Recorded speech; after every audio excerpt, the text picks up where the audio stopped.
can actually get to that mid-game power spike faster, and the all-good solid Natan for Skylar is also taken out. Knowing that there is a CC, the criteria is there, and like I said, the Minotaur was left up for grabs with the Grok banned out, and they will take it away from Brusco, who now doesn't have an Arlet, no Ruby, no Tig, no Grok. We've only seen him play Cho other than these heroes that have been banned or picked away. But it's so hard to jump in as Cho against this lineup. You know, you have the Vexana, the Minotaur, that will always deny you that access to the backline, because we know how Brusco wants to play. He's really on the hunt, pouncing to look for the engages. It's going to be Joy and Brody with Baxia roam for Brusco. Talk to me about this. Interesting flex, man. They're utilizing the Baxia as a flex. We have never seen the Baxia utilized as flex, and that's why it was first pick for RRQ. Now it makes sense for the Baxia to be first pick to be utilized as so. But with the Joy pickup here, BTR might actually... I'm not too sure where the Dairoth is going to go. They can utilize this as a flex too. They can also pick up something. Yup. Flex. Fanny. Dairoth. They want to go assassin versus assassin. Thank you, Moonton gods. Finally. We finally get to see an assassin versus an assassin. Fanny versus Joy. After years of waiting, finally we're able to see an assassin versus assassin matchup. Man. And it's Irad against Super Ken, no less. It is going to be good. Match 1 was a good benchmark, so I expect this series to not disappoint as well. Wow. That last pick really threw you off. I enjoyed it, man. The Fanny on to Super Ken. It's a very situational pick, but when you have a player like Super Ken, you want to utilize it. Same goes for Irad. That's why the Joy was picked up. And at this point, I just want to see how they execute this gameplay. We haven't seen Baxia as a roam, and here it is on the hands of Brusco. Will the robots still become the rabbits of the kings, or will they be able to take over the kingdom?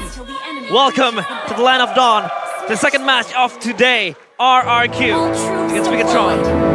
Who will strike first in the first series, or the first game, ladies and gentlemen? Will it be the program, the red program, or will it be the Kings of Kings? Starting soon, of course, the jungle. Now, we haven't really talked about the win conditions of both sides of the teams. How do they play this draft specifically for RRQ, knowing that they flex the Baxia?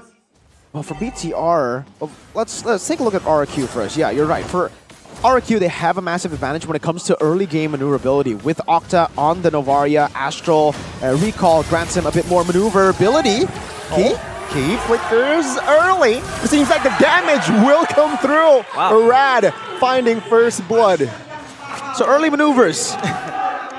That's the advantage that they have. RRQ already using it very early on, and also really good clear speed because of the help from Brusco. Brusco can utilize the kit to actually go and poke some of these creeps for Irad so that he doesn't lose out against Super Ken in the farming department. And it's very similar to the keys to victory that we did mention earlier. We want to see RRQ stop Super Ken from getting a lead, especially on a pick like this. Oh, Irad will not be able to close the gap just yet. Super Ken here has yet struggling. Find level 4, finally finds a jungle bottom side. Irad is fast on that level 4, of course. In terms of chase, I think RRQ has a lot of chase. They have the Baxia, they have the CC with the movement speed as well, the Joy especially. That is going to be very hard for Bigetron. Now, how do they counter this? It's a snowball comp, so they want to try to take the game as slow as they can through Eman just stalling in this lane. As long as he is able to hold Skylar down just a bit, go even in the lane, it's okay for him. If Skylar gets these turrets and snowballs with this maneuverability that RRQ have in their composition and their dive, it'll be very, very scary for BTR. So it's snowball versus weathering the storm. They have to weather the storm indeed, because this is going to be a long game if they don't snowball. Brusco jumps in though. Oh, let's see, good stun. Lord JM here will not be able to be taken down just yet. Irad in trouble, finds the retry and escapes, but Super Ken finds the cables to take him down. Not even utilizing the cutthroat. That was really good peel from Moreno that we didn't mention. If he does get his hands on the Vexana, He's not as flashy as a lot of other Vexana players, but he peels and covers really well. Oh, top side 2v1. This is unfair. But with the flicker, both marksmen. Eman finding the kill. Now he's in trouble though. With the Astral Sphere, Octa finds revenge. An insane skirmish up top. Thankfully though, it goes good ways for Bigetron. Eman was just stepping up the gas, flickering inside. It was so insane from him. They're going against their keys to victory. For the first part at least, avoid skirmishes in the gold lane. But unfortunately, because they have the Brody, they want skirmishes. They need skirmishes, only not 2v1s. Like you mentioned, a bit unfair. But when you have someone like a carry, you need to supplement that with a gank. You need to try to shut Skylar down on this Brody, a hero that desperately needs to snowball and get turrets, a lead at least in the early game. Meanwhile, we've already seen a little bit of the whoa, Lord JM. Lord JM forced to use the flicker, but he is a-okay. Okay, that was very, very scary for Lord JM. He jumped in. That's a good bait from the CC. Mr. Don in the XP lane. Well, BTR are doing a good job now at just holding it off. Again, for BTR, they will react to the plays that RRQ will make. RRQ will have the early game advantage because of their maneuverability, mobility on the map. But that doesn't mean BTR cannot fight them. They can. As long as RRQ are the ones to dive in first, this Minotaur will work. Just like any other Minotaur, it will punish these dives. And that's why the Minotaur pick that was left open by RRQ was very, very concerning. The lineup they have is very, very enabling them to really give them the agency to move around, especially for RRQ. They will be the ones to always engage. They will be the ones to always chase down the heroes, the players of Bigetron. But then again, you have Superken, who's also able to catch you down if you go too far, or you have the peel coming in. But Skylar's in trouble. Minu and Fury, Skylar, no flicker, and Eman finds the space to take him down. Oh, another off-cam kill. Suddenly, Octa finding key. But take a look at this. Rad, second retreat, good. Brusco in trouble. Oh my lord, the damage Superken will not be able to take Brusco down just yet. No energy, all just in time to escape. Escapes jail, escapes prison, but that was a trade that is 50-50, I think. They got the turtle, but then again, Skylar is just way too harassed up in the gold lane. So way more value for BTR. Getting Eman ahead is their prime key to victory now at this point, because again, they are trying to weather the storm with Supercan just trying to keep it even around the neutral objectives. The fact that they are able to get trades on top of a pickoff on Skylar and a lot of good hits on the turret up top. If Eman gets his turret first, this Brody will be nailed down to the ground very early on. He will have to lane swap, and even then, it's going to be tough, a very tough lane swap for him. I'd argue that Bigetron has been spending resources to, you know, push Eman forward. And now knowing that Skylar is pinned down, they send 4 players ready to pounce on Eman, though there is backup coming in. Dawn is in trouble, but it's all fine. And I think for Skylar, it is a hard game. Ooh. But now the engage comes in. Good disengage. Both teams are just hovering around. But Bigetron in a bit of a pickle. Chill Unity, petrified. But Eman finds an escape route, and this might be an outplay for Reno to secure the kill. Brusco over-committed. Eman has always been able to keep himself alive, and that's the key to maybe him winning the lane, but Dawn is in the hunt. 2v1 now. Dawn, oh, Abysm Strike does not connect, but Dawn, with the help of Octa, finds the kill. Very ambitious maneuver from BTR's XP Lord JM. Before RRQ, that trade was actually pretty good for them. They got a turret with Brusco dying. That's a roamer traded in for a turret. And remember, this Brody needs that turret to continue to snowball. That's why the lane swap is good for him this time. But Superken! Oh my goodness, Superken does not find the insta-kill on Brody just yet. And it's very nice to see that, you know, Skylar has been shut down in the early games, but his other laners has been stepping up to the table. Octa, 2 kills, Rod and Dawn hand in hand, synergizing to be able to neutralize everything. Now, how does Skylar get back into this game? He's already back. That's what RRQ did earlier. They sacrificed Brusco, no problem. As long as Skylar gets that turret up top getting destroyed means that Skylar can get online, back on top again, as he is rotated down below for a lane swap, gets another turret. This Brody is on its way to snowball. And yes, Brusco will die here. But with RRQ's map pressure, this is what they want. Their mobility advantage will be seen now. They have their hands on the turtle, so far, 3 neutrals on the pockets of RRQ. Now able to tame the gold lead that was once Bigetron's. So far, they're moving in unison now, trying to really just roll up the pressure. But the side lanes, of course, we have seen the Fanny utilizing the side lanes, pushing up and, you know, just accumulating that slow push.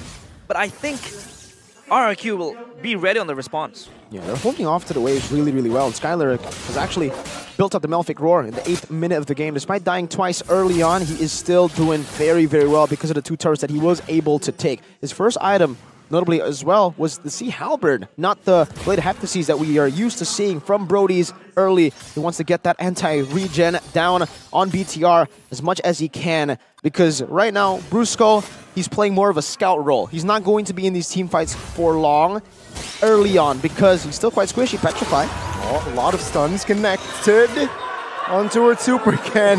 Flicker but his fingers, man, juicy. Quick reactions. And I think that could be an advantage for Bigetron because they were able to blow Skylar's flicker. So for the next fight, I don't think it's very wise for him to step up. He's just gonna free hit from the backline. This is the building frustration for RRQ because they are unable to catch Super Ken. And even around his purple buff, RRQ have not been able to really invade and punish this early. Because despite getting the turrets on the side, despite having more map pressure to play with, Super Ken has been able to match these waves so well using his own mobility advantage over Irad to clear out and get a level advantage earlier. Now, for Irad, also back to level 13, so it's back to even on the board, and now it will be both of the assassins sent down. And Irad has the level advantage now, deals more damage too. See here, the 1v1.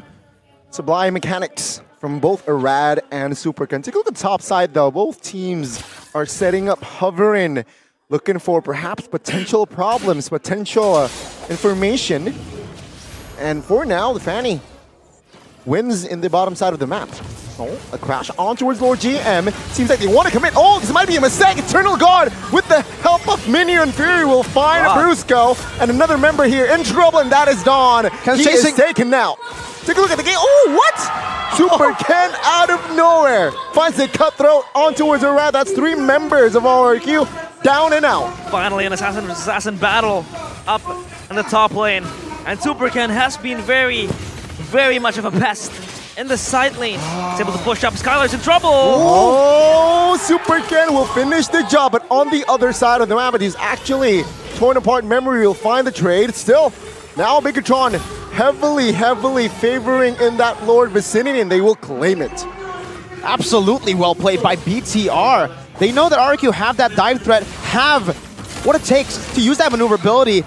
So they have Key always in a place where it's most likely for RRQ to collapse. Once you dive onto anyone really from BTR, as long as Key is there, it will benefit the Minotaur. That's the whole thing about the Minotaur here up against the Baxia. These dives cannot work. RRQ needs to look for an off-map play, an offside play here on the other side of the map, because if they continue to play head-on against BTR, these reactive maneuvers coming in from BTR, from Moreno, and even from Key, they have so much counter-engage potential, so much reactivity that will not help, it will not give RRQ any advantages. I love how they have 2 peels, especially from the Vixana with the guard and from Key with the Minotaur. So it's going to be very hard for RRQ to maneuver in the team fights. Maybe they want to play pick-offs where Key is not present in the vicinity, so I think that could be the case for RRQ. But the Lord has been pushing forward. So far they have top prio, bottom prio as well. Super Ken is constantly working on the side lane's pressure. So that's just an extra threat in the hands of Bigetron, using this Fanny really well. Even the Eternal Guard really well too. Oh!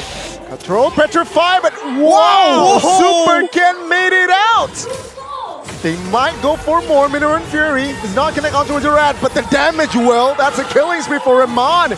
Bigetron, what the heck is going on? They're just playing it to perfection. The catalyst of that team fight was Super Ken, just flying with the cables. He has been so slick, untouchable in the skirmishes, and he's just making so much space. And now he's up top, pushing up the lanes. They're not stopping this tempo at all. Similar to RBL versus Onyx Game 1 and Onyx into RBL in Game 2. Literally just trying to force fights as much as they can, utilizing the gold lead and the power spike that they have. Supercan 4-0-1, level 15. Irad has done a good job at equalizing that level lead, but still, for Supercan, this damage towards the back, as long as Skylar is not around, a lot of these members will be shredded down. Supercan, if I take a look back to his items, he has a Sea Halberd, Hunter Strike, Heptaseas, and the Malefic Roar. In the 13th minute, he's full items. The question now becomes, how does RRQ really address this Fanny that's just slowly creeping in, becoming devastation for them? And if we take a look at how RRQ can come back from this... Oh, hold up. Never mind. All good. They're unable to find Supercan. They cannot catch this guy who's so slippery. Player's gold. Supercan. Very rarely do we see a jungler up top in the player's gold by Ube's gold. Usually, especially for BTR games, we see Eman, but that's also when Supercan is not on the Fanny.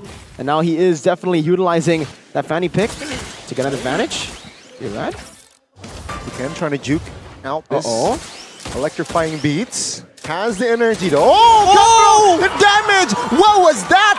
Skylar though will find the torn apart memory for the trade. No retreat on the Lord, but again, Bigetron, they have him on who can just shred this Lord down. Let's see. Menu and Fury.